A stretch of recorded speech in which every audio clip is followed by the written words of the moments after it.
स्वर्ग राज्य की कुंजियां प्रदान करता हूं। जिस पर हाथ रखोगे वो चंगे होंगे, जिसके पापों को क्षमा करोगे वो क्षमा होंगे, जिस पर हाथ रखोगे वो चंगे होंगे। वो मार्कुस का सुसमाचार अध्याय 16 पद संख्या 17। मुझ में विश्वास करने वाले मुझसे भी बड़े और महान काम करेंगे। इस वक्त महसूस करना आपके बंधन टूट रहे हैं प्यारे भाई प्यारी बहन। दुश्मनी से कुछ लोग पीड़ित हैं। दुश्मनी का बंधन, क्रोध का बंधन, क्षमा नहीं कर पाने का बंधन, अकेलेपन का बंधन, जिद्दीपन का बंधन, बुरी आदतों का बंधन, नशे का बंधन, ड्रग्स का बंधन, बीड़ी, सिगरेट, तंबाकू, ऐसी तमाम बातें जो परिवारों में व्याप्त हैं, यीशु के नाम पर आज अभी और इसी वक्त निकले और जल के राख हो जाएं। आपके शरीरों परिवारों को छोड़े और क्रूस के नीचे जल के राख हो जाएं। बोले आमीन, आमीन, हालेलुया, हालेलुया। ध्यान से सुनना। भी हम अंदरूनी रोगों के लिए इस वक्त प्रार्थना करेंगे। The internal sicknesses what we have within us, आंतरिक चोटें जो मन में लगी हुई हैं। बाहर से तो हम सुंदर दिखते हैं, हंसते भी हैं, लेकिन अंदर हमारे घाव हैं। कुछ सवाल हमारे ऐसे हैं जिनका जवाब हमें नहीं मिलता है। कुछ लोगों के जीवन में प्रेम का अभाव है, इसलिए वो प्रेम पाने के लिए इधर उधर तरसते रहते हैं। कुछ लोगों में अटेंशन सीकर वाली दुष्ट आत्मा, हमेशा अटेंशन सीख करने की उनमें ये ललक रहती, दिल पर चोट लगी हुई है। मनुष्य विकसित तो हुआ है, होने के साथ साथ उसके लिए रोटी, कपड़ा और मकान की आवश्यकता है। हो सकता है आपका पिता या आपकी माता क्रोधी रही हो सकता है आपका पिता लफंगा हो या गलत काम करता हो सकता है वो आपके साथ कठोर व्यवहार किया, आपकी माँ ने या आपके पिता ने या किसी भी व्यक्ति ने। हो सकता है आपके पेरेंट्स ने आपको समय नहीं दिया, प्यार नहीं किया, इसलिए आज वो अपने अंदर उस प्यार को पाने के लिए आप हमेशा दौड़ते रहते हैं। हो सकता है आप में से कुछ लोग अकेलेपन के शिकार हैं। दे फील ऑलवेज सैड, उनका मुंह लटका रहता है, चेहरे पर खुशी नहीं रहती है, उन्हें सैड सॉन्ग गाने की ज़्यादा आदत रहती है, कुछ लोगों को गुनगुनाने की, अपने ही काम करने की। ऐसी तमाम छोटी छोटी समस्याएं और हमारे जीवन को नष्ट करती हैं। हो सकता है बच्चों को प्यार नहीं मिला है माता पिता से, इसलिए अब वो कहीं अन्यत्र प्यार खोजने की कोशिश करते हैं। हो सकता आपका प्रीनेटल यानी कि गर्भावस्था का जो समय था वो बहुत ज़्यादा कठोर बीता। पापा ने मम्मी को उस दौरान मारा, मम्मी बहुत ज़्यादा दर्द से कराहती रही, जूझती रही, और आपने उस दर्द को अपने अंदर गर्भ के समय महसूस किया। आज तक वो आपका प्रीनेटल एक्सपीरियंस आपके साथ है। आप हो सकता है उदासी के शिकार हैं, हो सकता है हीन भावना के शिकार हैं, इसलिए हो सकता है इंफीरियोरिटी कॉम्प्लेक्स है, हो सकता है आपको अपना शरीर अच्छा नहीं लगता, दूसरों का अच्छा लगता है आपको शरीर। हो सकता है आप में आत्मविश्वास की कमी है, हो सकता है आपकी ज़िंदगी में और परिवार में उदासी है, अकेलापन है, बच्चे की हंसी उड़ाई गई। हो सकता है शरीर का शोषण किया जब आप 8 साल के थे, 9 साल के थे, 10 साल के थे, किसी टीचर ने, किसी अध्यापक ने आपको अब्यूज़ किया, ज़बरदस्ती से आपके शरीर को नुकसान पहुंचाने की कोशिश की, और वो चोट आज तक आपके दिल पे है और आप उस व्यक्ति को क्षमा नहीं कर पाते हैं। ये आंतरिक चोट जो अंदर लगी हुई है, आज उससे हम रिलीज होने के लिए प्रार्थना करेंगे, क्योंकि वो आंतरिक चंगाई दाता है। वो आंतरिक चंगाई हमें देता है प्यारे भाइयों और बहनों। इसलिए आंतरिक चंगाई के बाद हम एक दूसरे को क्षमा के लिए प्रार्थना करेंगे। तो बचपन में हो सकता है कक्षा में बच्चे की हंसी उड़ाई गई, नीचे दिखाया गया, भरी सभा में आपके अधिकारी ने आपको जलील किया हो सकता आपको डांटा हो सकता आपके मन में भय है, ऊंचाई से डर लगता है, पानी से डर लगता है, अंधेरे से डर लगता है, और आप अपने ही कमरे में अपनी ही चीज़ों से, परछाई से किसी को डर लगता है। ये फोबिया, ये फियर, ये आंतरिक चोटें आपके हो सकता है शरीर में है, मन में है, हृदय में। आंखों को बंद करना इस वक्त और याद करना कोई ऐसी बात जो आपकी ज़िंदगी में है जिसे आप भूल नहीं पाते हैं। आंसू बहा रहे हैं, किसी ने आपके शरीर का गलत उपयोग किया जब आप छोटे थे, आपके भाई ने, बहन ने, कज़न ने, चाचा ने, चाची ने या किसी ने भी आपके साथ गलत रिश्ता बनाने की कोशिश की, बीते जीवन की घटनाओं को नए सिरे से आज देखना, और प्रभु आपको चंगाई प्रदान करेगा। ऐसा कुछ भी नहीं है जो प्रभु के लिए असंभव है, उसके लिए सब कुछ संभव है। आंखों को बंद करें, आंतरिक चंगाई के लिए इस वक्त हम प्रार्थना करेंगे। आंतरिक चंगाई दाता आ जाइए, आकर के चंगा कर दीजिए। आंतरिक चंगाई दाता आ जाइए, आकर के चंगा कर दीजिए। आंतरिक चंगाई दाता आ जाइए, आकर के चंगा कर दीजिए। आंतरिक चंगाई दाता आ जाइए, आकर के चंगा कर दीजिए। घायल है दिल और टूटा है मन, घायल है दिल और टूटा है मन, घायल है दिल और टूटा है मन। घायल है दिल और टूटा है मन। मुझको गले से लगा लीजिए, मुझको गले से लगा लीजिए। पावन लहू से धो दीजिए। पावन लहू से धो दीजिए।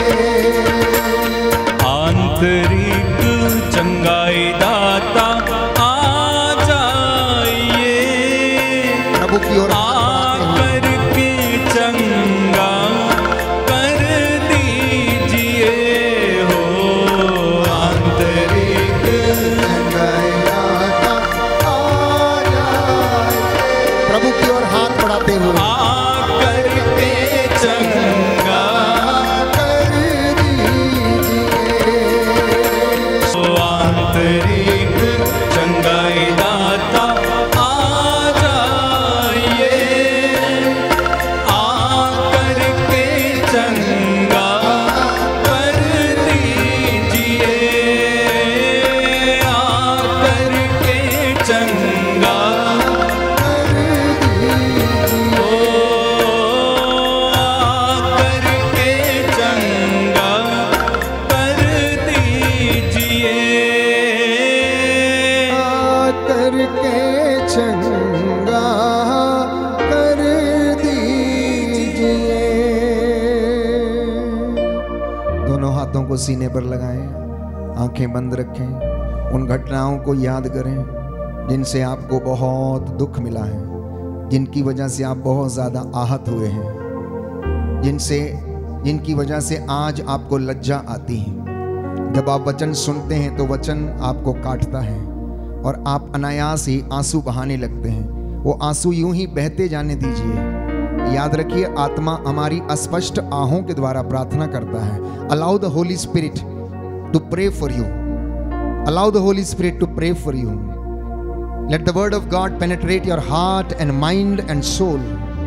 इस वक्त ये वचन आपके हृदयों को छेदे, आपको शुद्ध करे, शरीर के अंग अंग को, नस नस को शुद्ध करे। यीशु के नाम पर हर दर्द, रोग, बीमारी अभी और इसी वक्त आपके शरीर को छोड़े। झिड़कना उस बीमारी को, डांटना यीशु के नाम पर, कहना बाहर जाओ, out in the name of Jesus. मेरे शरीर पर तेरा कोई अधिकार नहीं।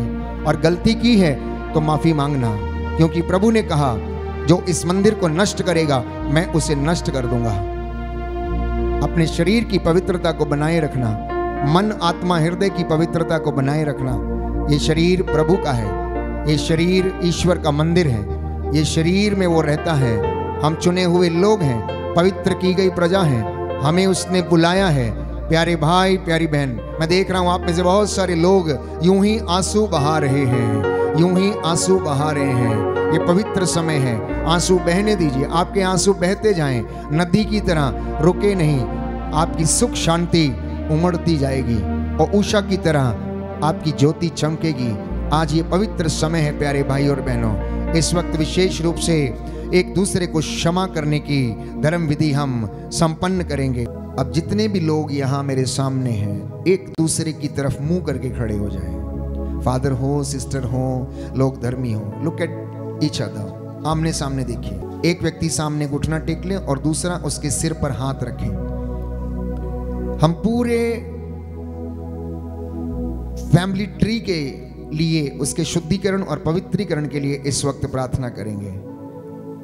अब जरा सोचिए कि आपके सामने जो व्यक्ति घुटना टेके हुए हैं वो आपसे माफी मांग रहा है। हो सकता है ये आपका पापा हो सकता है आपका टीचर हो सकता है धर्म बहन हो, पुरोहित हो, संत हो या महात्मा, कोई भी व्यक्ति जिसने आपको दुख पहुंचाया, कष्ट पहुंचाया है। हो सकता है आपकी क्लासमेट हो या बचपन में किसी ने आपका शारीरिक शोषण किया हो, जबरदस्ती की हो। आपको ऐसे व्यक्तियों से बड़ी नफरत है, ईर्ष्या है। हो सकता है आपको डर लगता है, हो सकता है कि आपके अधिकारी ने आपको भरी सभा में बेइज्जत किया हो और आपको उसके प्रति बड़ा क्रोध है, गुस्सा है, आप माफ करने में असमर्थ हैं।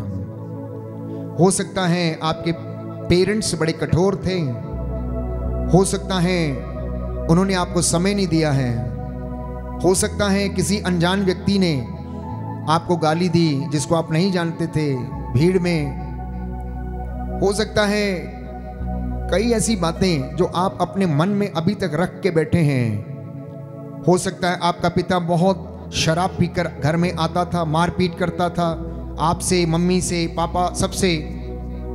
हो सकता है रिश्तेदारों में आपकी बनती नहीं है, हो सकता है संतान ने आपको धोखा दिया है। यह समय है एक एक व्यक्ति को क्षमा करने का, माफ करने का। प्रभु ने कहा यदि तुम माफ करोगे तो तुम्हें भी माफ किया जाएगा, यदि तुम दोगे तो तुम्हें भी दिया जाएगा। ऊपर उठी हुई पूरी की पूरी नाप तुम्हारी झोली में डाल दी जाएगी। इसलिए क्षमा करो और तुम्हें भी क्षमा किया जाएगा। जिसने निंदा की, जिसने चोट दी, यीशु के कारण मैं माफ करता हूँ। जिसने निंदा की, जिसने चोट दी, यीशु के कारण मैं माफ करता हूँ। दुख जिसने दिया, घायल किया,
अब दूसरा व्यक्ति घुटना टेकेगा। उसी प्रक्रिया को हम दोहराएंगे फिर से।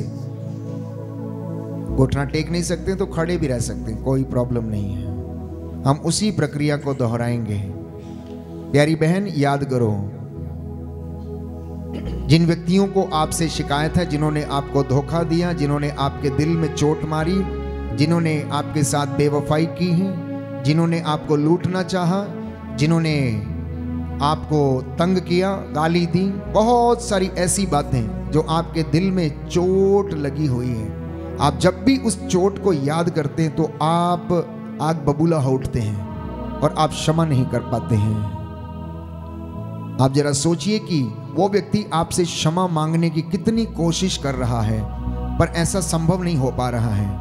परंतु आज इस धर्म विधि के द्वारा जिसे हम इस वक्त कर रहे हैं, आप याद करना कि वो आपके सामने व्यक्ति है जो आपसे माफी मांग रहा है और कह रहा है, बहन भाई मुझे क्षमा करना, गलती से मैंने पाप किया, अज्ञानता के कारण मैं इस प्रलोभन में पड़ गया, इसलिए मैंने आपको बेइज्जत किया, मुझे क्षमा कर दो, मेरे परिवार को क्षमा कर दो, मुझसे गलती हो गई है।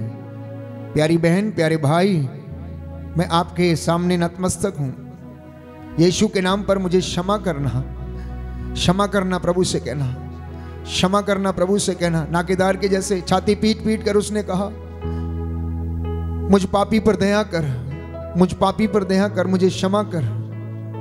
मेरा साहस नहीं कि मैं तेरी ओर अपनी आंखें उठाऊं। रीखों के अंधे की तरह कहना, ओ ईसा नाज़री मुझ पर दया कर, प्रभु मुझे क्षमा कर, मैं अयोग्य दास हूं। मैं कितना चाहता हूं कि प्रलोभन में ना गिरूं, पाप ना करूं, फिर भी मैं गिर जाता हूं, मुझे उठा लीजिए। और परमेश्वर इस वक्त कह रहा, आओ हम एक साथ बैठकर विचार करें, आओ हम एक साथ बैठकर विचार करें। तुम्हारी गलतियां, कमजोरियां, पाप सिंदूर की तरह लाल क्यों ना हो, किरमिच की तरह मटमैले क्यों ना हो, मैं उन्हें हिम के समान श्वेत कर दूंगा।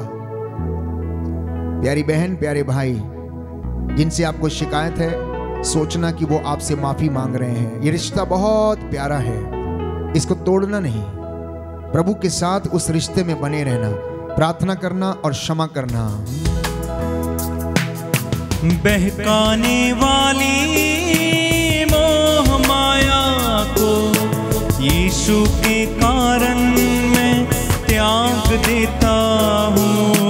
बहकाने वाली मोह माया को यीशु के कारण मैं त्याग देता हूँ। ये रिश्ता है प्यारा, ये रिश्ता है न्यारा, ये रिश्ता है प्यारा, ये रिश्ता है न्यारा, ये रिश्ता है प्यारा, ये रिश्ता है न्यारा, ये रिश्ता है प्यारा, ये रिश्ता है न्यारा। यीशु के कारण मैं जोड़ लेता हूँ, यीशु के कारण मैं जोड़ लेता हूँ।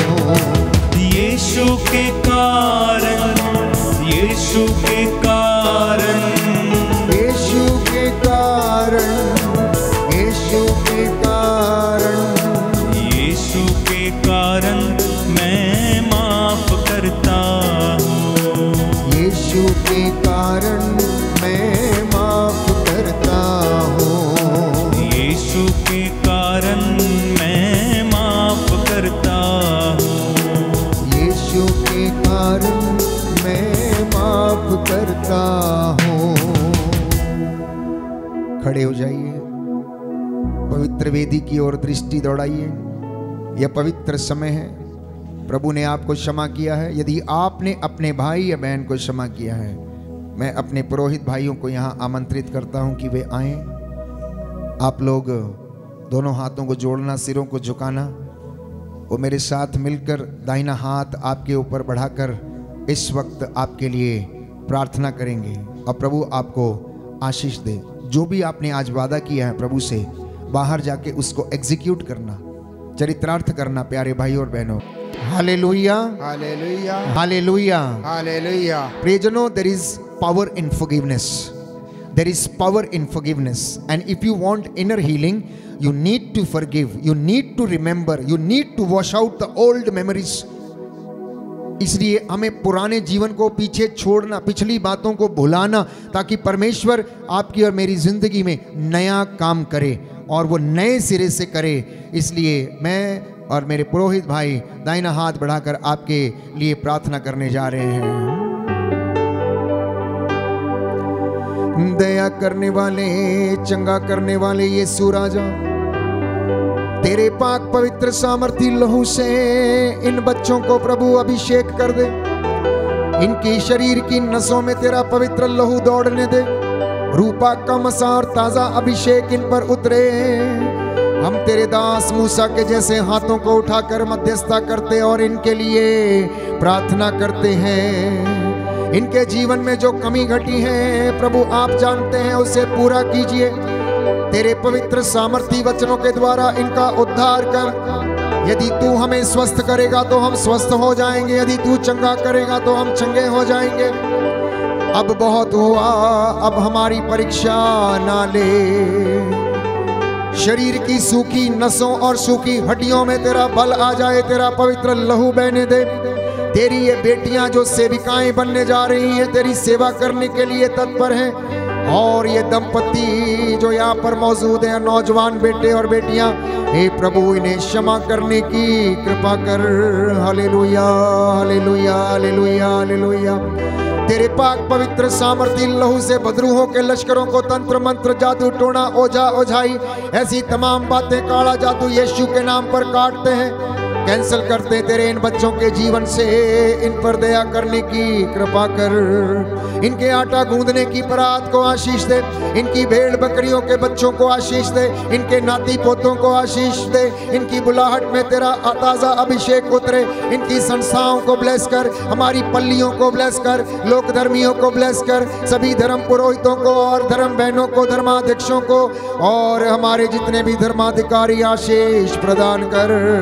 बीते दिनों में तूने हमारी अगुवाई की और एक पाप श्राप बंधनों से हमें आजाद किया। अब तू हमें कौटुंबिक व्यभिचारों से माफ करने की कृपा कर। Hallelujah, hallelujah, hallelujah. भ्रूण हत्या के पाप से, तेरे अभिषिक्तों की निंदा के पाप से प्रभु इन बच्चों को क्षमा कर दे। और प्रभु जो कौटुंबिक व्यभिचार हुए, जिनके श्राप इनके जीवन में है, आज तेरे पवित्र सामर्थी नाम से कैंसिल करते हैं। तू दयावान है, दया कर आ जाए, ये मेरा विश्वास है। मैं तुझ पर आस रखता हूँ, तू मेरी प्रार्थना को सुनता और कबूल करता है। हम विश्वास करते जो हमने मांगा है वो हमें मिल गया है। अब तू अपने इन बच्चों की प्रार्थना और मन्नतों को पूरा करने की कृपा कर। हमारी ये प्रार्थना सुन ले, हमारे उद्धार करता यीशु प्रभु के द्वारा।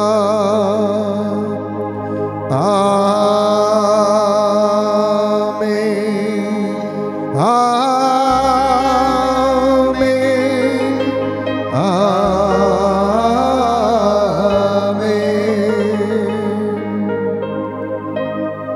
दोनों हाथों को जोड़ना, सीने पर लगाना, महसूस करना प्रभु के प्रेम को, उसके प्यार को महसूस करना, उसकी कुर्बानी को याद करना, उसके अभिषेक को जो उसने अभी इस वक्त आपको दिया है उसको महसूस करना। प्यारे भाई, प्यारी बहन, वो हमसे बेइंतहा मोहब्बत करता है, इसलिए वो हमसे मिलने के लिए आता है, हमें देखने के लिए आता है, बातचीत करने के लिए आता है, हमें बातचीत करने के लिए आता है। यस प्यारे भाई, प्यारी बहन, ये पवित्र क्षण है। ऐसे मौके बार बार नहीं आते हैं जब प्रभु यीशु हमसे स्वयं मिलने के लिए, हमें चंगा करने के लिए तैयार रहता है। सबको उसने चंगाई दिया, किसी को आंसुओं के द्वारा, तो किसी को शरीर में कंपन के द्वारा। आपकी सारी मन्नतें जो जो आपने मांगी थीं आज वो पूरी हो गई हैं। चरित्रार्थ करना, उसको अपनी जिंदगी में, उसके प्रेम को महसूस करना, उसको अंगीकार करना, हृदय में विश्वास करना, वचन को अपने हृदय पर अंकित करना और कहना, प्रभु मैं तेरा बेटा हूँ। बोलिए, प्रभु मैं तेरा बेटा हूँ, प्रभु मैं तेरी बेटी हूँ, प्रभु मैं तेरा दास हूँ, प्रभु मैं तेरी दासी हूँ। मैं वादा करता हूँ मैं तुझ में रहूँगा और तू मुझ में रह। Hallelujah, hallelujah. हे प्रभु यीशु, प्रभु यीशु, मैं निरंतर तेरा धन्यवाद करूंगा। मैं निरंतर तेरा धन्यवाद करूंगा। मेरी आत्मा निरंतर तेरा गुणगान करेगी। मेरी आत्मा निरंतर तेरा hallelujah, hallelujah, hallelujah, hallelujah, hallelujah, hallelujah, hallelujah, hallelujah. Hallelujah. दोनों हाथों को सीने पर लगाना, आंखें बंद रखना। बस इस वक्त महसूस करना कि कुछ आपकी जिंदगी में हुआ अभी और इसी वक्त जब प्रभु ने आपको छुआ है। कुछ हुआ मुझे अभी अभी यहाँ, जब यीशु ने मुझको छुआ। कुछ हुआ मुझे अभी अभी यहाँ, जब यीशु ने मुझको छुआ। कुछ हुआ मुझे अभी अभी यहाँ, जब यीशु ने मुझको छुआ। दाहिना हाथ उठाकर, कुछ हुआ मुझे अभी अभी यहाँ, जब यीशु ने मुझको छुआ। एसिडिटी की दुष्ट आत्मा जा रही है अभी और इसी वक्त। प्यारी बहन विश्वास कर, तू चंगी हो गई है। एसिडिटी से परेशान है, तू चंगी हो गई है। कुछ हो रहा है हर एक व्यक्ति की जिंदगी में। कुछ हुआ मुझे अभी अभी यहाँ, जब यीशु ने मुझको छुआ।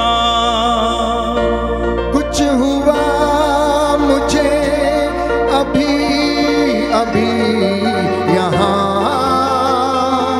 जब यीशु ने मुझको छुआ। दोनों हाथ सीने पर लगाएं। छुआ छुआ छुआ छुआ, यीशु ने मुझको छुआ। कुछ हुआ मुझे अभी अभी यहाँ, जब यीशु ने मुझको छुआ। कुछ हुआ मुझे अभी अभी यहाँ, जब यीशु ने मुझको छुआ। कुछ हुआ मुझे अभी अभी यहाँ, जब यीशु ने मुझको छुआ।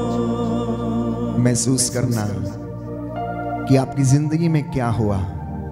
किसी को यूरिन इन्फेक्शन है, चंगा हो गया है। किसी की नसों की कमजोरी है, आप चंगे हो गए हैं। आने वाले दिनों में आप प्रभु की गवाही देने के लिए तैयार रहना। बस आप विश्वास करना और ईश्वर की महिमा देखोगे। यीशु ने मार्था से कहा, मार्था मार्था, क्या मैंने तुमसे ये नहीं कहा कि विश्वास करोगी तो ईश्वर की महिमा देखोगी? जो बातें मनुष्यों के लिए असंभव है, ईश्वर के लिए संभव है। लूकस का सुसमाचार अध्याय 18 पद संख्या 27। Everything is possible for the Lord, nothing is impossible for him, therefore enjoy and sing praises to him। आनंदित होकर उसकी स्तुति करना, प्रशंसा करना। उसने आपके सारे बंधनों को तोड़ा है। आज you have been delivered right now. Yeshu के नाम पर सब स्वतंत्र हो गए, आजाद हो गए। वो छुए और लोग चंगे ना हो, ऐसा हो नहीं सकता है। वो अभिषेक दे और लोग चंगे ना हो, ऐसा हो नहीं सकता। मेरा प्रभु महान है प्यारे भाइयों और बहनों।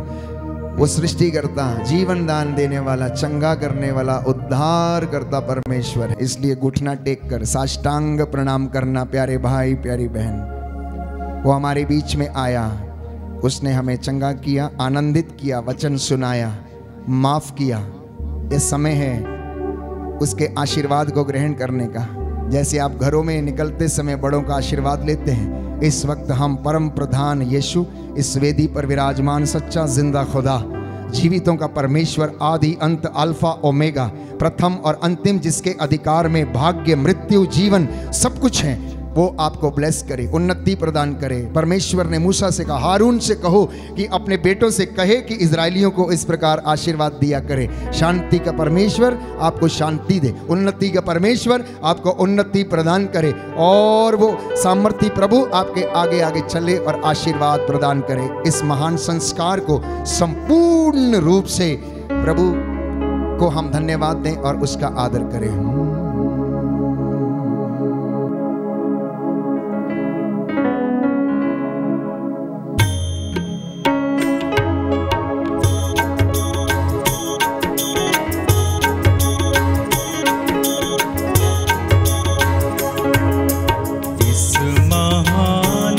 संस्कार को दंडवत बारंबार हो, इस महान संस्कार को बीती विधि का उतार हो, नवरीति का विस्तार हो, देख न पाती से दर्शाता विश्वास उसे,